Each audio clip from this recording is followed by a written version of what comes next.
ದೇಶದಲ್ಲಿ ಕೋವಿಡ್ ಹೊಸ ರೂಪಾಂತರಿ ತಳಿ JN1 ಪತ್ತೆಯಾಗಿದೆ. ಚಳಿಯಿಂದ ಜನ ತತ್ತರಿಸ್ತಾ ಇರುವಂತಹ ಹೊತ್ತಿನಲ್ಲಿ ಕೊರೋನಾ ಕೇಸ್ಗಳು ದಿಢೀರ್ ಹೆಚ್ಚಳವಾಗ್ತಾ ಇದೆ. ಕೋವಿಡ್ ಸೋಂಕು ಉಲ್ಬಣ ಹಿನ್ನೆಲೆಯಲ್ಲಿ ರಾಜ್ಯ ಸರ್ಕಾರಗಳಿಗೆ ಕೇಂದ್ರ ಸರ್ಕಾರದ ಆರೋಗ್ಯ ಇಲಾಖೆ ಮಾರ್ಗಸೂಚಿ ಬಿಡುಗಡೆ ಮಾಡಿದೆ. ಕೋವಿಡ್ ಹೆಚ್ಚಳವಾಗದಂತೆ ಸಾರ್ವಜನಿಕ ಸ್ಥಳಗಳಲ್ಲಿ ಅಗತ್ಯ ಮುನ್ನೆಚ್ಚರಿಕಾ ಕ್ರಮಗಳನ್ನು ಕೈಗೊಳ್ಳಬೇಕು. ಜಾಗತಿಕವಾಗಿ ಜನರ ಓಡಾಟ ಗುಂಪುಗೂಡುವಿಕೆ ಹೆಚ್ಚಾಗಿರುವುದು ಕೋವಿಡ್ ಪ್ರಕರಣಗಳ ಹೆಚ್ಚಳಕ್ಕೆ ಕಾರಣವಾಗುತ್ತೆ. ಹೀಗಾಗಿ ರಾಜ್ಯ ಸರ್ಕಾರಗಳು ವಿಮಾನ ನಿಲ್ದಾಣಗಳು ಹಾಗೆ ಗಡಿ ತಪಾಸಣೆಗಳಲ್ಲಿ ತೀವ್ರಗೊಳಿಸುವಂತೆ ಕೇಂದ್ರ ಸರ್ಕಾರ ತಿಳಿಸಿದೆ. ಇನ್ನು ಕೇಂದ್ರ ಸರ್ಕಾರ ಮಾರ್ಗಸೂಚಿಯ ಪ್ರಮುಖ ಅಂಶಗಳು ಯಾವುದು ಅಂತಂದ್ರೆ ಸೋಂಕು ಹೆಚ್ಚಳದ ಬಗ್ಗೆ ತೀವ್ರ ನಿಗಾ ವಹಿಸಬೇಕು. ಹಬ್ಬಗಳು ಹೊಸ ವರ್ಷಾಚರಣೆ ಹಿನ್ನೆಲೆಯಲ್ಲಿ ಮುಂಜಾಗ್ರತೆ ಕೈಗೊಳ್ಳಬೇಕು. ಸಾರ್ವಜನಿಕ ಆರೋಗ್ಯ ಸಂಬಂಧಿತ ಕ್ರಮಕ್ಕೆ ಸಲಹೆ ನೀಡುವುದು, ಸೋಂಕು ಹರಡದಂತೆ ತಡೆಯುವಂತಹ ಕ್ರಮಗಳನ್ನು ಕೈಗೊಳ್ಳಬೇಕು ಅಂತ ಕೇಂದ್ರ ರಾಜ್ಯಗಳಿಗೆ ತಿಳಿಸಿದೆ. ಜಿಲ್ಲಾವಾರು ಜ್ವರ ಮಾದರಿ ಅಸ್ವಸ್ಥತೆ ಬಗ್ಗೆ ಮತ್ತು ತೀವ್ರ ಉಸಿರಾಟ ತೊಂದರೆ ಪ್ರಕರಣಗಳ ಬಗ್ಗೆ ವರದಿ ನೀಡಬೇಕು. ಎಲ್ಲ ಜಿಲ್ಲೆಗಳಲ್ಲಿ ಕೋವಿಡ್-19 ಪರೀಕ್ಷೆ ಹೆಚ್ಚಳಕ್ಕೆ ಸಲಹೆ ನೀಡಿದ್ದು ಕೇಂದ್ರದ ಜೊತೆ RT-PCR ಆಂಟಿಜೆನ್ ವರದಿಯನ್ನು ಹಂಚಿಕೊಳ್ಳಬೇಕು. ಕೋವಿಡ್-19 SOP ಪಾಲಿಸುವುದು ಕಡ್ಡಾಯ ಅಂತ ಕೇಂದ್ರ ಸರ್ಕಾರ ತನ್ನ ಗೈಡ್ಲೈನ್ಸ್ನಲ್ಲಿ ಸೂಚನೆ ಕೊಟ್ಟಿದೆ. ದೇಶದಲ್ಲಿ ಕೊರೋನಾ ಸೋಂಕು ದಿನೇ ದಿನೇ ಹೆಚ್ಚಳವಾಗ್ತಾ ಇರುವುದು ಆತಂಕವನ್ನು ಮೂಡಿಸಿದೆ. ಆರೋಗ್ಯ ಸಚಿವ ದಿನೇಶ್ ಗುಂಡೂರಾವ್ ನೇತೃತ್ವದಲ್ಲಿಂದು ತಾಂತ್ರಿಕ ಸಲಹಾ ಸಮಿತಿ ಸಭೆ ನಡೆಯಲಿದೆ. ಇಂದು ನಡೆಯುವಂತಹ ಸಭೆಯಲ್ಲಿ ಕರ್ನಾಟಕದಲ್ಲಿ ಗೈಡ್ಲೈನ್ಸ್ ಜಾರಿಗೊಳಿಸಬೇಕಾ ಇಲ್ವಾ ಅನ್ನೋದು ನಿರ್ಧಾರವಾಗುವ ಸಾಧ್ಯತೆ ಇದೆ. ಬೆಂಗಳೂರಿನಲ್ಲಿ ಭೀಕರ ಅಗ್ನಿ ದುರಂತ ಸಂಭವಿಸಿದೆ. ಬೆಂಕಿಯ ಕೆನ್ನಾಲಿಗೆಗೆ 3 ಅಂತಸ್ತಿನ ಕಟ್ಟಡ ಹೊತ್ತಿ ಉರಿದಿದೆ. ರಾತ್ರಿ 11:45 ಸುಮಾರಿಗೆ ಮಾರತಹಳ್ಳಿಯಲ್ಲಿರುವಂತಹ ಕಟ್ಟಡವೊಂದರಲ್ಲಿ ಬೆಂಕಿ ಕಾಣಿಸಿಕೊಂಡು 3 ರಿಂದ 4 ಅಂಗಡಿಗಳು ವ್ಯಾಪಿಸಿತ್ತು. ಮಾರತಹಳ್ಳಿ ಬೆಂಕಿ ಅವಘಡದ ವೇಳೆ ಓರ್ವ ಅಗ್ನಿಶಾಮಕ ಸಿಬ್ಬಂದಿಗೆ ಗಾಯಗಳಾಗಿದೆ. ಮೊದಲು ಲೂಯಿಸ್ ಫಿಲಿಪ್ ಬಟ್ಟೆ ಶೋರೂಂನಲ್ಲಿ ಕಾಣಿಸಿಕೊಂಡಂತಹ ಬೆಂಕಿ ನಂತರ ಪಕ್ಕದ ಅಂಗಡಿಗಳು ಟ್ರಾನ್ಸ್ಫಾರ್ಮರ್ಗೆ ಹರಡಿದೆ. ಈ ವೇಳೆ ಕಟ್ಟಡದಲ್ಲಿದ್ದಂತಹ 4 ಪಕ್ಕದ ಕಟ್ಟಡಕ್ಕೆ ಜಂಪ್ ಆಗಿದ್ದಾರೆ. ಬೆಂಗಳೂರಿನ ಮಲ್ಲೇಶ್ವರಂನ 8ನೇ ಮುಖ್ಯ ರಸ್ತೆಯಲ್ಲಿರುವಂತಹ ಅಗ್ನಿ ಅವಘಡ ಸಂಭವಿಸಿದ್ದು ಸಂಪಿಗೆ ರಸ್ತೆಯ ಬಟ್ಟೆ ಅಂಗಡಿಯೊಂದರಲ್ಲಿ ಸಂಭವಿಸಿದಂತಹ ಈ ಅವಘಡದಲ್ಲಿ ಅಪಾರ ಪ್ರಮಾಣದ ವಸ್ತುಗಳು ಬೆಂಕಿಗೆ ಆಹುತಿಯಾಗಿದೆ.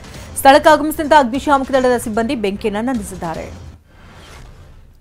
ಮೈಸೂರಿನ ಟಿ ನರಸೀಪುರ ರಸ್ತೆಯ ರಿಂಗ್ ರಸ್ತೆ ಜಂಕ್ಷನ್ ಬಳಿ ಕಾರು ಡಿಕ್ಕಿ ಹೊಡೆದ ಪರಿಣಾಮವಾಗಿ ಬೈಕ್ನಲ್ಲಿದ್ದಂಥ ಪತ್ರಕರ್ತ ಹನೂರಿನ ವಿನೋದ್ ಎಂಬುವರು ಕೊನೆಯುಸಿರೆಳೆದಿದ್ದಾರೆ. ಡಿಸೆಂಬರ್ 23 ಮತ್ತು 24ರಂದು ಹನುಮಮಾಲೆ ವಿಸರ್ಜನೆ ಕಾರ್ಯಕ್ರಮ ನಡೆಯಲಿದ್ದು ಕೊಪ್ಪಳ ಜಿಲ್ಲೆಯ ಗಂಗಾವತಿ ತಾಲೂಕಿನ ಐತಿಹಾಸಿಕ ಸ್ಥಳದ ಅಂಜನಾದ್ರಿ ಬೆಟ್ಟದಲ್ಲಿ ಕಾರ್ಯಕ್ರಮ ಆಯೋಜಿಸಲಾಗಿದೆ. ಹನುಮಮಾಲೆ ವಿಸರ್ಜನೆ ಲಕ್ಷಾಂತರ ಭಕ್ತರು ಆಗಮಿಸಲಿದ್ದು ಸರ್ಕಾರ ಸಿದ್ಧತೆ ಮಾಡಿಕೊಳ್ಳಬೇಕು ಅಂತ ಬಿಜೆಪಿ ಮಾಜಿ ಶಾಸಕ ಪರಣ್ಣ ಮುನವಳ್ಳಿ ಒತ್ತಾಯಿಸಿದ್ದಾರೆ. ಅವ್ಯವಸ್ಥೆ ಆದರೆ ಸರ್ಕಾರವೇ ಹೊಣೆ ಅಂತ ಎಚ್ಚರಿಸಿದ್ದಾರೆ. ಯಾದಗಿರಿ ಜಿಲ್ಲೆಯ ಸುರಪುರ ತಾಲೂಕಿನ ದೇವಿಕೆರ ಗ್ರಾಮದಲ್ಲಿ ಇಂದು ಗ್ರಾಮದೇವತೆ ಜಾತ್ರೆ ನಡೆಯಲಿದೆ. ಕೋಣಗಳ ಬಲಿ ಕೊಡಬಹುದು ಅಂತ ಜಿಲ್ಲಾಡಳಿತದಿಂದ ಮುನ್ನೆಚ್ಚರಿಕೆಯಿಂದ ಕಟ್ಟೆಚ್ಚರ ವಹಿಸಲಾಗಿದೆ. ದೇವಸ್ಥಾನ ಸೇರಿದಂತೆ ಗ್ರಾಮದ ಹಲವೆಡೆ ಎಸ್ಪಿ ನೇತೃತ್ವದಲ್ಲಿ ಭದ್ರತೆ ಹಾಕಲಾಗಿದೆ.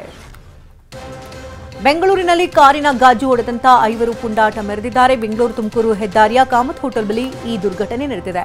ಕಾರಿಗೆ ಸೈಡ್ ಬಿಡುವ ವಿಚಾರಕ್ಕೆ ಗ್ಲಾಸ್ ಹೊಡೆದಿದ್ದಾರೆ. ದಂಪತಿ ಮಗು ತೆರಳುತ್ತಾ ಇದ್ದಂತ ಕಾರಿನ ಗ್ಲಾಸ್ ಹೊಡೆದಿದ್ದಾರೆ. ಇನ್ನು ಘಟನೆಯ ದೃಶ್ಯ ಕಾರಿನ ಡ್ಯಾಶ್ ಬೋರ್ಡ್ ಕ್ಯಾಮೆರಾದಲ್ಲಿ ಸೆರೆಯಾಗಿದೆ. ಬೆಂಗಳೂರಿನ ಸಂಚಾರ ದಟ್ಟಣೆ ತಪ್ಪಿಸುವುದಕ್ಕೆ ಹೈಕೋರ್ಟ್ ಸೂಚನೆಯನ್ನು ನೀಡಿತು. ಈ ಬಗ್ಗೆ ಶಿಕ್ಷಣ ಇಲಾಖೆ ಮತ್ತು ಕಾರ್ಮಿಕ ಇಲಾಖೆ ಹೈಕೋರ್ಟ್ಗೆ ವರದಿಯನ್ನು ಸಲ್ಲಿಸಿದೆ. ಈ ವರದಿಯಲ್ಲಿ ಶಾಲೆಗಳು ಹಾಗೂ ಕೈಗಾರಿಕೆಗಳ ಸಮಯ ಬದಲಾವಣೆ ಸಾಧ್ಯವಿಲ್ಲ ಅಂತ ಹೇಳಿದೆ. ಸೋಲದೇವನಹಳ್ಳಿಯ ಸರ್ವೆ ನಂಬರ್ 30ರಲ್ಲಿ ಅಕ್ರಮ ಗಣಿಗಾರಿಕೆ ಬಗ್ಗೆ TV9 ವಿಸ್ತೃತ ವರದಿಯನ್ನು ಪ್ರಸಾರ ಮಾಡಿತು. TV9 ವರದಿ ಪ್ರಸಾರ ಬೆನ್ನಲ್ಲೇ ನೆಲಮಂಗಲ ತಾಲೂಕು ಆಡಳಿತ ಎಚ್ಚೆತ್ತುಕೊಂಡಿದೆ. ಅಕ್ರಮ ಗಣಿಗಾರಿಕೆ ನಡೀತಾ ಇದ್ದಂಥ ಸ್ಥಳಕ್ಕೆ ಪೊಲೀಸರು ಅಧಿಕಾರಿಗಳು ಭೇಟಿ ಕೊಟ್ಟರು. ದಿವಂಗತ ನಟಿ ಲೀಲಾವತಿ ತೋಟದ ಹಿಂಭಾಗದಲ್ಲಿ ಅಕ್ರಮ ಗಣಿಗಾರಿಕೆ ನಡೀತಾ ಇದ್ದು ರಿಯಲ್ ಎಸ್ಟೇಟ್ ಉದ್ಯಮಿ ಬಸವರಾಜ್ ಅಕ್ರಮವಾಗಿ ಗಣಿಗಾರಿಕೆಯನ್ನು ನಡೆಸ್ತಾ ಇದ್ದಾರೆ. ಇನ್ನು ರಾಜಕಾಲುವೆಗೆ ಅಡ್ಡಲಾಗಿ ಬೃಹತ್ ತಡೆಗೋಡೆ ಕಟ್ಟಲಾಗಿದ್ದರೂ ಅದರ ತೆರವಿಗೆ ಅಧಿಕಾರಿಗಳು ಸೂಚನೆ ಕೊಟ್ಟಿದ್ದಾರೆ. ಬಂಗಾಳಕೊಲ್ಲಿಯಲ್ಲಿನ ಚಂಡಮಾರುತದಿಂದ ತಮಿಳುನಾಡಿನ 4 ಜಿಲ್ಲೆಗಳಲ್ಲಿ ಅಲ್ಲೋಲ ಕಲ್ಲೋಲವೇ ಸೃಷ್ಟಿಯಾಗಿದೆ. ತಿರುನಲ್ವೇಲಿ, ತೆಂಕಾಶಿ, ಟುಟಿಕಾರಿನ್ ಹಾಗೆ ಕನ್ಯಾಕುಮಾರಿ ಜಿಲ್ಲೆಗಳಲ್ಲಿ ಭಾರಿ ಮಳೆಯಾಗ್ತಾ ಇದೆ. ಹಲವೆಡೆ ಪ್ರವಾಹ ಪರಿಸ್ಥಿತಿ ಎದುರಾಗಿದೆ. ತಿರುನೆಲ್ವೇಲಿಯಲ್ಲಿ ಹಾಗೂ ನಾಗರ್ಕೋಯಿಲ್ಗಳಲ್ಲಿ ಮಳೆಯ ಆರ್ಭಟ ಮುಂದುವರೆದಿದೆ. ತಿರುನಲ್ವೇಲಿ ನಗರದಲ್ಲಿ ಪ್ರವಾಹದಿಂದಾಗಿ ಮನೆ ಕುಸಿದ ಪರಿಣಾಮವಾಗಿ 57 ವರ್ಷದ ವ್ಯಕ್ತಿಯೊಬ್ಬರು ಸಾವನ್ನಪ್ಪಿದ್ದಾರೆ. ಈ ಮೂಲಕ ದಕ್ಷಿಣ ತಮಿಳುನಾಡಿನಲ್ಲಿ ಅವಾಂತರ ಸೃಷ್ಟಿಸುತ್ತಾ ಇರುವಂತಹ ಭಾರಿ ಮಳೆಗೆ ಸಾವನ್ನಪ್ಪಿರುವವರ ಸಂಖ್ಯೆ 3ಕ್ಕೆ ಏರಿಕೆಯಾಗಿದೆ. ತಿರುನಲ್ವೇಲಿ ಜಿಲ್ಲೆಯಲ್ಲಂತೂ ಜಿಲ್ಲಾಧಿಕಾರಿ ಕಚೇರಿಗೆ ಪ್ರವಾಹ ಪೀಡಿತವಾಗಿದೆ. ತಮಿರಬರಣಿ ನದಿ ಪ್ರವಾಹ ತೀವ್ರಗೊಂಡಿರುವಂತಹ ಹಿನ್ನೆಲೆಯಲ್ಲಿ ನದಿ ತೀರದಲ್ಲಿ ಇದ್ದಂತಹ ಡಿಸಿ ಕಚೇರಿಗೆ ನೀರು ನುಗ್ಗಿದೆ. ತಿರುನಲ್ವೇಲಿ ನಗರದಲ್ಲಿರುವಂತಹ ವನ್ನರಪೇಟೆ ಸೇತುವೆಯನ್ನ ಮೀರಿ ನದಿ ಪ್ರವಾಹದ ನೀರು ಹರಿತಾ ಇದ್ದು ಸೇತುವೆ ಮುಳುಗಡೆಯಾದ ಕಾರಣ ರಸ್ತೆ ಸಂಪರ್ಕವೇ ಕಡಿತಗೊಂಡಿದೆ. ತಿರುನಲ್ವೇಲಿ ಜಿಲ್ಲೆಯಲ್ಲಿ ಪ್ರವಾಹಕ್ಕೆ ಸಿಲುಕಿದವರ ರಕ್ಷಣೆಗೆ ಭಾರತೀಯ ನೌಕಾಪಡೆ ಎಂಟ್ರಿ ಕೊಟ್ಟಿದೆ. ಸೇನಾ ಹೆಲಿಕಾಪ್ಟರ್ ಮೂಲಕ ಸಂತ್ರಸ್ತರನ್ನ ಸುರಕ್ಷಿತ ಸ್ಥಳಕ್ಕೆ ಶಿಫ್ಟ್ ಮಾಡಲಾಯಿತು. 2 ಗರ್ಭಿಣಿಯರು ಸೇರಿದಂತೆ 25 ಮಂದಿಯನ್ನ ರಕ್ಷಣೆ ಮಾಡಲಾಯಿತು. ಇಂದು ನವದೆಹಲಿಯಲ್ಲಿ ಇಂಡಿಯಾ ಮೈತ್ರಿಕೂಟದ ಸಭೆ ನಡೀತಾ ಇದ್ದು, ಒಕ್ಕೂಟದ ಎಲ್ಲಾ ಪಕ್ಷಗಳ ನಾಯಕರು ಸಭೆಯಲ್ಲಿ ಪಾಲ್ಗೊಳ್ಳುತ್ತಿದ್ದಾರೆ. ದೆಹಲಿಯ ಅಶೋಕ್ ಹೋಟೆಲ್ನಲ್ಲಿ ಸಭೆ ಆಯೋಜನೆ ಮಾಡಲಾಗಿದೆ. 3 ಗಂಟೆಗೆ ನಾಯಕರು ಹೋಟೆಲ್ಗೆ ಬರುವಂತ ಸಾಧ್ಯತೆ ಇದೆ. ಇನ್ನು ಈಗಾಗಲೇ ಉದ್ಧವ್ ಠಾಕ್ರೆ ದೆಹಲಿಯಲ್ಲೇ ಬಿಡುಬಿಟ್ಟಿದ್ದು ಇಂದಿನ ಚರ್ಚೆಯಲ್ಲೂ ಭಾಗವಹಿಸಿದ್ದಾರೆ. ಭಾರತ ಹಾಗೂ ದಕ್ಷಿಣ ಆಫ್ರಿಕಾ ನಡುವಿನ ದ್ವಿತೀಯ ಏಕದಿನ ಪಂದ್ಯ ಇಂದು ನಡೀತಾ ಇದೆ. ಮೊದಲ ಪಂದ್ಯವನ್ನು ಭರ್ಜರಿಯಾಗಿ ಗೆದ್ದಿರುವಂತಹ ಭಾರತ ತಂಡ ಇವತ್ತಿನ ಪಂದ್ಯ ಗೆದ್ದು ಸರಣಿ ಕೈವಶ ಮಾಡಿಕೊಳ್ಳುವ ಹುಮ್ಮಸ್ಸಿನಲ್ಲಿದೆ. 3 ಪಂದ್ಯಗಳ ಏಕದಿನ ಸರಣಿ ಇದಾಗಿದ್ದು ಕ್ಯಾಪ್ಟನ್ ಕೆಎಲ್ ರಾಹುಲ್ ಸರಣಿ ಗೆದ್ದು ದಾಖಲೆಗೆ ಸಜ್ಜಾಗಿದ್ದಾರೆ.